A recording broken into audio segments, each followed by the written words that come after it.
Welcome to the latest edition of the SNews here at LonghornStation.com. I'm Bob Brooks, John Medani. We are the wake-up call Monday through Friday, 6 to 9 on AM 1300 The Zone. And today, the Thursday edition, we're going to break down the two AFC games that comprise this weekend's divisional action. And again, you can hear your NFL action this Saturday, both games here on AM 1300 The Zone. And, of course, our coverage of the Cowboys Sunday, starting at 11, also on AM 1300 The Zone.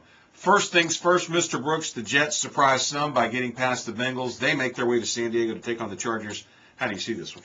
I see this going in favor of the San Diego Chargers. Phillip Rivers has played extremely well the entire year.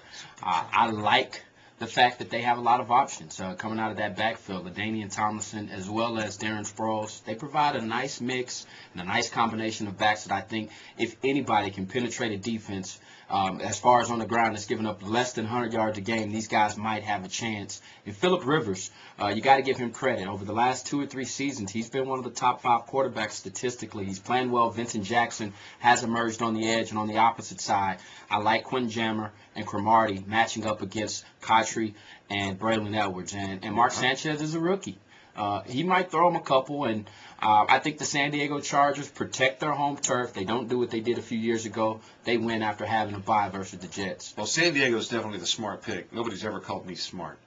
And I'm going to have to be true to my nature. I get up here, I squawk a lot about running the football and stopping the run. Running the football and stopping the run. When you look at this matchup, the team that does that best, it's the New York Jets. They have the best rushing attack in football. Now, they had some struggles with Cedric Benson, but Cedby was having an unbelievable year.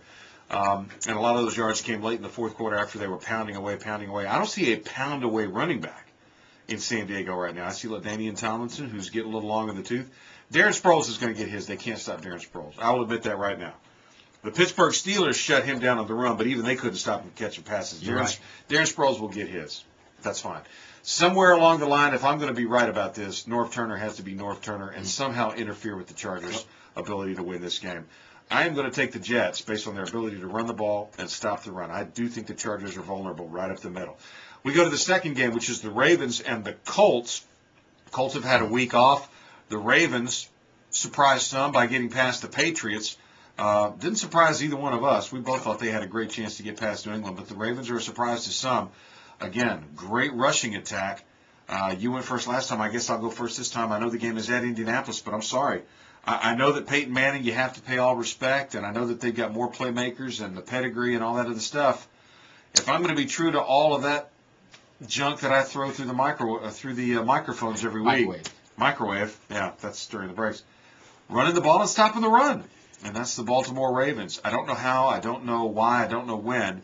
Somehow the Baltimore Ravens will make enough plays, because I'm a big believer in the playoffs, running the ball and stopping the run, and they have a pretty good field goal kicker as well. I'll take the Ravens to pull the upset. I don't feel great about it, but that's my pick. John, I mean, when you look at it, 33 touchdowns, 16 interceptions for Peyton Manning. He's the best quarterback in the league. And I think if you're looking at it from a game planning perspective, if you're the Baltimore Ravens, you don't try to stop the run. Joseph Adai, even Donald Brown, the rookie out of UConn, those aren't guys that you look to that can win you a ball game. However, Peyton Manning's arm and his wide receivers and his pass catchers and Reggie Wayne, Dallas Clark, 2 guys that have over 100 catches on the year, putting up big numbers, 10 touchdowns, both of them apiece. They're playing well. I'm sorry. I saw Ray Lewis. I saw Ed Reed. I saw that defense play like guys that we're used to seeing. And if that Ravens defense is playing like that, they'll make a run.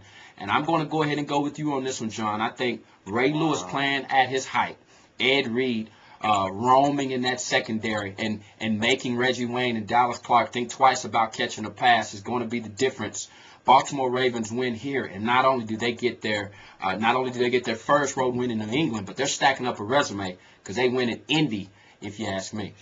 I can't believe I'm going to take a team whose quarterback completed 4 passes last week. It's getting a little better. They did win that game, but he completed 4 passes, and somehow they won that game. I'm sure Amazing. That New England is still wondering about that one. All right, tomorrow we will break down the NFC games. Be sure to tune in tomorrow, too, because former Cowboy linebacker Robert Jones, in the house, 3-time Super Bowl champ, will join us right here in this very studio. Tune in tomorrow to the Wake Up Call on AM 1300 The Zone.